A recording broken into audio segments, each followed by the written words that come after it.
नित्यं भागवतं यस्तु पुराणं पठते नरः प्रत्यक्षरं भवेत् तस्य कपिला दानजं फलम।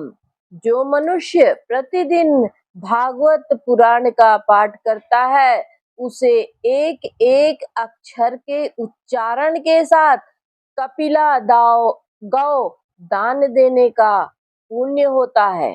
श्रीमद् भागवतम नाम पुराणम लोक विश्रुतम शृणुयाच्छ्रद्धया युक्तो मम संतोष कारणम। लोक विख्यात श्रीमद् भागवत नामक पुराण का प्रतिदिन श्रद्धा युक्त होकर श्रवण करना चाहिए और यही मेरे संतोष का कारण है। जय श्री कृष्ण। मैं शैलजा अपने चैनल पर आपका हार्दिक स्वागत करती हूँ। आशा करती हूँ आप सब स्वस्थ एवं प्रसन्न होंगे। आज मैं शिव महापुराण में 10वें अध्याय में श्री कृष्ण का द्वारका गमन की कथा सुनाऊंगी। ये कथा बहुत ही सुख और शांति देने वाली है। तो कथा की शुरुआत करते हैं।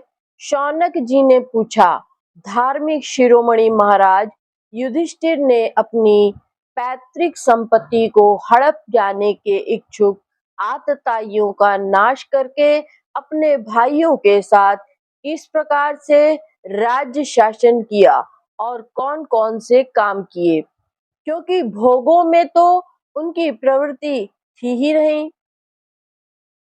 सूत जी कहते हैं, संपूर्ण सृष्टि को उज्जीवित करने वाले भगवान श्री हरि परस्पर की कलहाग्नि से दग्ध कुरुवंश को पुनः अंकुरित कर और युधिष्ठिर को उनके राज्य सिंहासन पर बैठाकर प्रसन्न हुए। भीष्म पितामह और भगवान श्री कृष्ण के उपदेशों के श्रवण से उनके अंतःकरण में विज्ञान का उदय हुआ और भ्रांति मिट गई। भगवान के आश्रय में रहकर वे समुद्र पर्यंत सारी पृथ्वी का इंद्र के समान शासन करने लगे। भीमसेन आदि उनके भाई पूर्ण रूप से उनकी आज्ञाओं का पालन करते थे। युधिष्ठिर के राज्य में आवश्यकतानुसार यथेष्ट वर्षा होती थी। पृथ्वी में समस्त अभिष्ट वस्तुएं पैदा होती थी। बड़े बड़े धनों वाली बहुत सी गौवें प्रसन्न रहकर, बहुत से बड़े बड़े थनों वाली बहुत सी गौवें प्रसन्न रहकर गौशालाओं को दूध से सींचती थी। नदियां, समुद्र, पर्वत, वनस्पति, लताएं और औषधियां प्रत्येक ऋतु में यथेष्ट रूप से अपने अपनी वस्तुएं राजा को देती थीं। अजात शत्रु महाराज युधिष्ठिर के राज्य में किसी प्राणी को कभी भी आदि, व्याधि अथवा दैविक, भौतिक और आत्मिक क्लेश नहीं होते थे। अपने बंधुओं का शोक मिटाने के लिए और अपनी बहन सुभद्रा की प्रसन्नता के लिए भगवान श्री कृष्ण कई महीनों तक हस्तिनापुर में रहे। फिर जब उन्होंने राजा युधिष्ठिर से द्वारका जाने की अनुमति मांगी, तब राजा ने उन्हें अपने हृदय से लगाकर स्वीकृति दे दी। भगवान उनको प्रणाम करके अपने रथ पर सवार हुए। कुछ लोगों, समान उम्र वालों ने उनका आलिंगन किया और कुछ छोटी उम्र वालों ने प्रणाम। उस समय सुभद्रा, द्रौपदी, कुंती, उत्तरा, गांधारी, धृतराष्ट्र, युयुत्सु, कृपाचार्य, नकुल, सहदेव, भीमसेन, धौम्य और सत्यवती आदि सब मूर्छित से हो गए। वे शांगरपाणी श्री कृष्ण का विरह नहीं सह सके। भगवत भक्त सत्पुरुषों के संग से जिसका दुसंग छूट गया है, वह विचारशील पुरुष भगवान के मधुर मनोहर सुयश को एक बार भी सुन लेने पर फिर उसे छोड़ने की कल्पना नहीं करता। उन्हीं भगवान के दर्शन तथा स्पर्श से, उनके साथ आलाप करने से, साथ ही साथ उठने, बैठने और भोजन करने से जिनका संपूर्ण हृदय उन्हें समर्पित हो चुका था, वे पांडव भला उनका विरह कैसे सह सकते थे। उनका चित्त द्रवित हो रहा था। वे सब निर्निमेष नेत्रों से भगवान को देखते हुए स्नेह बंधन से बंधकर जहां तहां दौड़ रहे थे। भगवान श्री कृष्ण के घर से चलते समय उनके बंधुओं की स्त्रियों के नेत्र उत्कंठावश उमड़ते हुए आंसुओं से भर आए, परंतु इस भय से कहीं यात्रा के समय अशकुन न हो जाए, उन्होंने बड़ी कठिनाई से उन्हें रोक लिया। भगवान के प्रस्थान के समय मृदंग, शंख, भेरी, वीणा, भोल, ढोल, नरसिंगे, धुंधुरी, नगाड़े, घंटे और दुदुम्बिया आदि बजने लगे। भगवान के दर्शन की लालसा से कुरुवंश की स्त्रियां अटारियों पर चढ़ गईं और प्रेम, लज्जा एवं मुस्कुराने से युक्त चितवन से भगवान को देखती हुई उन पर पुष्पों की वर्षा करने लगी। उस समय भगवान के प्रिय सखा घुंघराले बालों वाले अर्जुन ने अपने प्रियतम श्री कृष्ण का श्वेत छत्र, जिसमें मोतियों की झालर लटक रही थी और जिनका डंडा रत्नों का बना हुआ था, अपने हाथ में ले लिया। उद्धव और सात्यकी बड़े विचित्र चंवर डुलाने लगे। मार्ग में भगवान श्री कृष्ण पर चारों ओर से पुष्पों की वर्षा हो रही थी। बड़ी ही मधुर झांकी थी। जहां जहां तहां ब्राह्मणों के दिए हुए सत्य आशीर्वाद सुनाई पड़ रहे थे। वे सगुण भगवान के तो अनुरूप ही थे, क्योंकि उनमें सब कुछ है, परंतु निर्गुण के अनुरूप नहीं थे, क्योंकि उनमें कोई प्राकृतिक गुण नहीं है।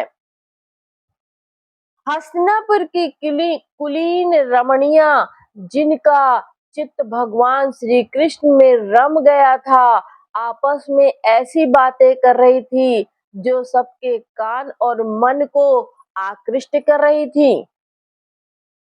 वे आपस में कह रही थी, सखियों, ये वे ही सनातन परम पुरुष हैं जो प्रलय के समय भी अपने अद्वितीय निर्विशेष स्वरूप में स्थित रहते हैं। उस समय सृष्टि के मूल ये तीनों गुण भी नहीं रहते।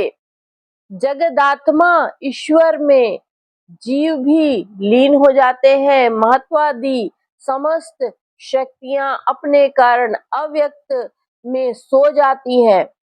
उन्होंने ही फिर अपने नाम रूप रहित स्वरूप में नाम रूप के निर्माण की इच्छा की तथा अपनी काल शक्ति से प्रेरित प्रकृति का, जो कि उनके अंशभूत जीवों को मोहित कर लेती है और सृष्टि की रचना में प्रवृत्त रहती है, अनुसरण किया और व्यवहार के लिए वेद आदि शास्त्रों की रचना की।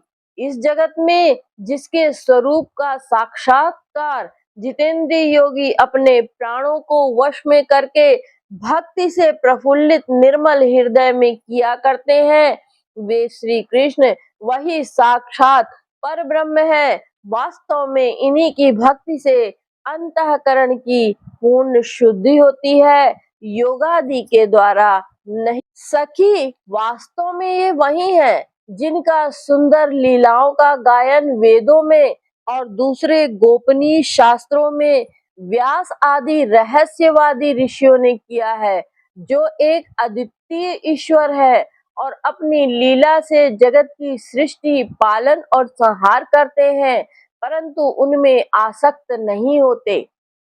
जब तामसी बुद्धि वाले राजा अधर्म से अपना पेट पालने लगते हैं, तब ये ही सत्व गुण को स्वीकार कर ऐश्वर्य, सत्य, ऋतु, दया और यश प्रकट करते हैं और संसार के कल्याण के लिए युग युग में अनेकों अवतार धारण करते हैं।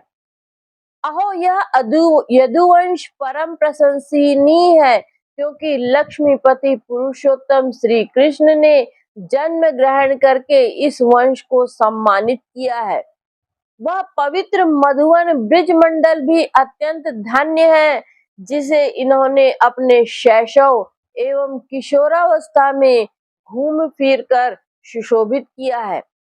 बड़े हर्ष की बात है कि द्वारका ने स्वर्ग के यश का तिरस्कार करके पृथ्वी के पवित्र यश को बढ़ाया है। क्यों ना हो, वहां की प्रजा अपने स्वामी भगवान श्री कृष्ण को जो बड़े प्रेम से मंद मंद मुस्कुराते हुए उन्हें कृपा दृष्टि से देखते हैं, निरंतर निहारती रहती है।